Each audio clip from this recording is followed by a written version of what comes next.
See, but this was all working down in his basement, and it was mysterious. But he really laid a biggie on us, a real biggie. And to me, it was a historical moment. He had been working for about 5, 6 months, maybe 3, 5, 6 months on this piece of gear, which whenever we came over, by the way, was always at the far end of his workbench, covered up with a piece of cloth. Never mentioned it. And when you'd ask him about it, he'd say, yeah, I'm just messing around. Very enigmatic guy. Just messing around. Until one Saturday night. Very interesting evening. And it changed a lot of us that night. He called up Schwartz and said, asked Schwartz if Schwartz wanted to come over that night. Schwartz said, what for? Because this is very unlike this guy.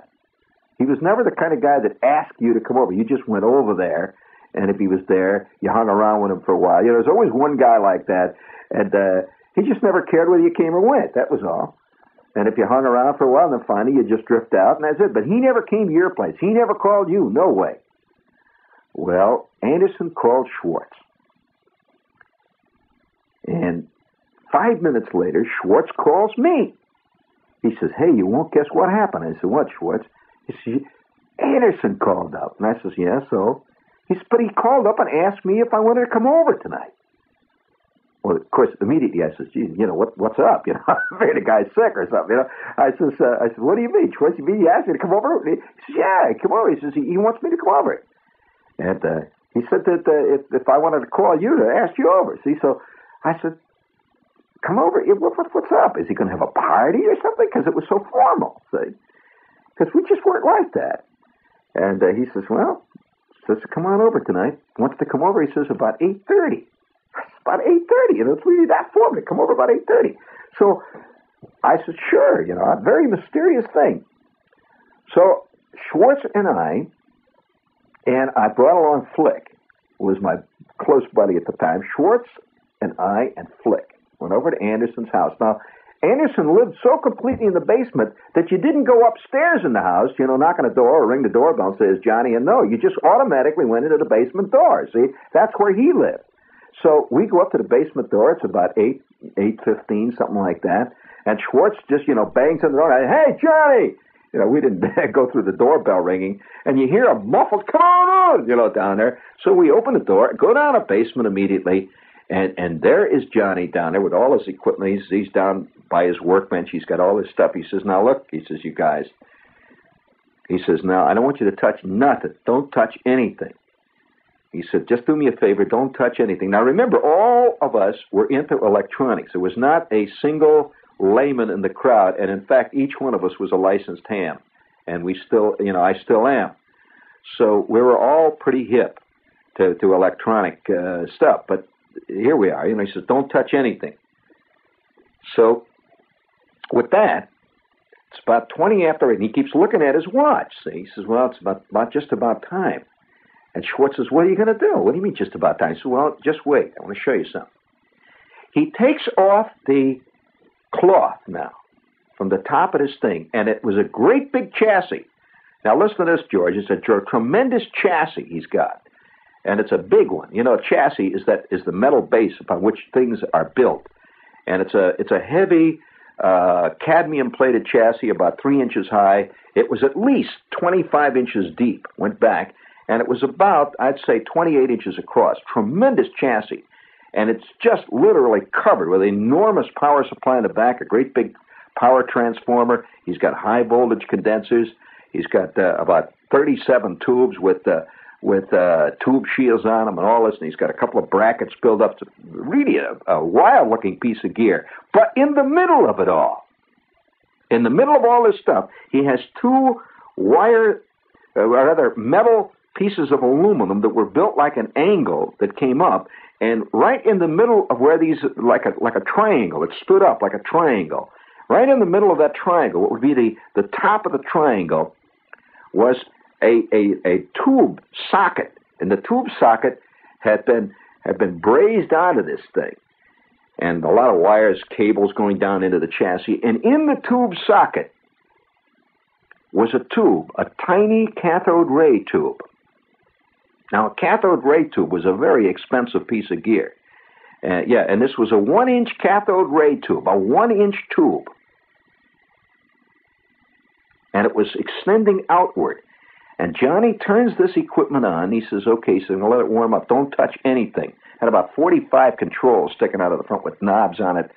And the thing hums and it starts to light up, and you could just feel the heat coming out. This thing was dissipating plenty of heat. And at that, the cathode ray tube started to warm up, and it's green. You see, it's a green cathode ray tube, and there's a green signal on it, just green. And as it began to warm up, a small, dark square appeared in the center of it. Not more than, I would say, probably an inch by 3/4 of an inch. It was a rectangle, a little dark rectangle began to appear, and this thing is warming up, and I could not believe what I was seeing. It was unbelievable. In this little dark square, there were some letters that came on that cathode ray tube and said WBKB. It's fantastic. And we're all standing there looking at this thing, astounded, when all of a sudden, without any warning, that little black thing, with Johnny's not touching it, it disappears, and on comes a tiny face. It's a face. It's green, but it's absolutely crystal clear, and it's looking right out at us. And the face said, "Good evening, experimenters. It is time for a 1-hour experimental broadcast of WBKB television to experimenters who are able to receive this signal. We will now begin a series of transmission experiments involving vertical and horizontal lines and color shadings. We will also transmit a short film. We would request any of you who are watching this and who have any transmission suggestions or reports to give us a call at this number, and we will collate the results of tonight's transmission experiment." And on came a phone number. Johnny Anderson had built the first television set I ever saw in my life. Fantastic. And he was picking up the experimental transmissions of WBKB in Chicago, which was the Balaban and Katz station. BKB, Balaban and Katz. Balaban and Katz Brothers is what it stood for. And on came a film. I couldn't believe it. And the three of us, me and Flick and Schwartz, we stood there with our mouths hanging open. And Johnny is very cool. He's working away there. He's operating this equipment. He's tooling around with the various controls, and he's varying the intensity and so on.